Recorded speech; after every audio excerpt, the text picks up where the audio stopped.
उत्तर प्रदेश की राजनीति में ब्रजेश पाठक किसी पहचान के मोहताज नहीं है। उत्तर प्रदेश की सियासत में बड़ा ब्राह्मण चेहरा मानी जाने वाले ब्रजेश पाठक यूपी बीजेपी में कद्दावर नेता के साथ ही योगी सरकार में कैबिनेट मंत्री भी हैं। लेकिन उनका ये सियासी सफर इतना आसान नहीं रहा है।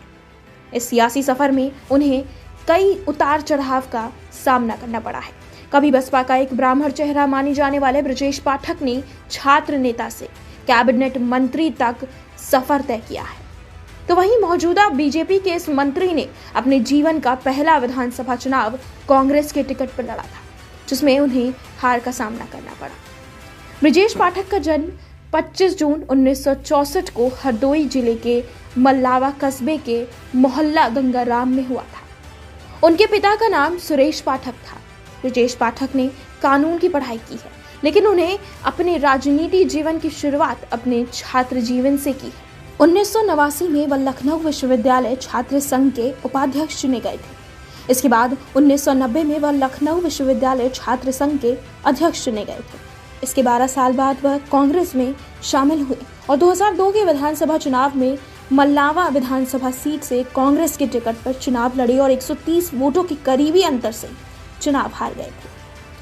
ब्रजेश पाठक 2004 में कांग्रेस छोड़कर बसपा में शामिल हुए।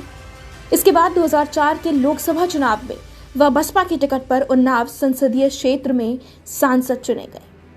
बसपा ने उन्हें सदन में अपना उपनेता बनाया। वहीं 2009 में मायावती ने ब्रजेश पाठक को राज्यसभा भेज दिया। वह सदन में बसपा के मुख्य सचेतक रहे।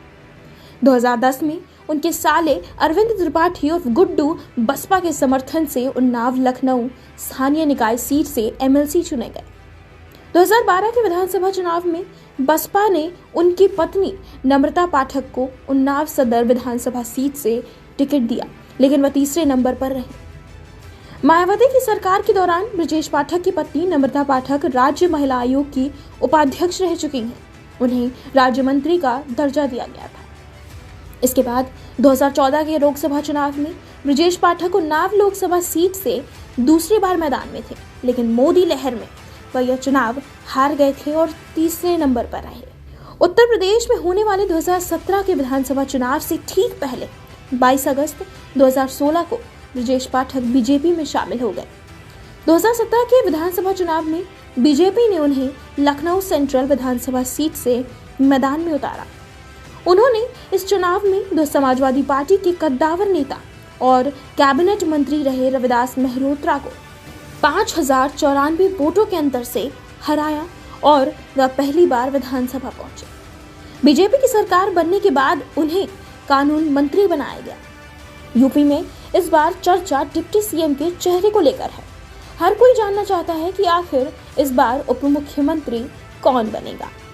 ये सवाल इसलिए है क्योंकि यूपी में सीएम के चेहरे के तौर पर योगी आदित्यनाथ के नाम पर मोहर लग चुकी है। ऐसे में भाजपा के सामने सवाल नंबर 2 यानी उप मुख्यमंत्री का है। इस पोजीशन पर कौन होगा? पहले कार्यकाल में योगी के डिप्टी सीएम रहे केशव प्रसाद मौर्य अपनी सीट सराथू से चुनाव हार गए हैं। योगी सरकार में दूसरे डिप्टी सीएम रहे दिनेश शर्मा इस बार भी चुनावी मैदान में नहीं उतरे। ऐसे में सवाल है कि क्या इस बार भी पुरानी व्यवस्था ही रहेगी या फिर कोई बदलाव होगा? केशव प्रसाद मौर्य और दिनेश शर्मा को दोबारा मौका मिलेगा या फिर नए चेहरों पर सहमति बनेगी? दूसरी तरफ यहाँ उनका कद बढ़ने की चर्चा है। कहा जा रहा है कि अगर पार्टी दिनेश शर्मा को संगठन की जिम्मेदारी देती है तो फिर दूसरे ब्राह्मण चेहरे को बतौर डिप्टी सीएम का मौका मिल सकता है। ब्रजेश पाठक ब्राह्मणों के सर्वमान्य नेता के तौर पर पार्टी में अपनी छवि बनाने में कामयाब रहे हैं। उनके समर्थक मानते हैं कि पहली सरकार में कानून मंत्री रहे ब्रजेश पाठक का नई सरकार में भी कद बढ़ सकता है।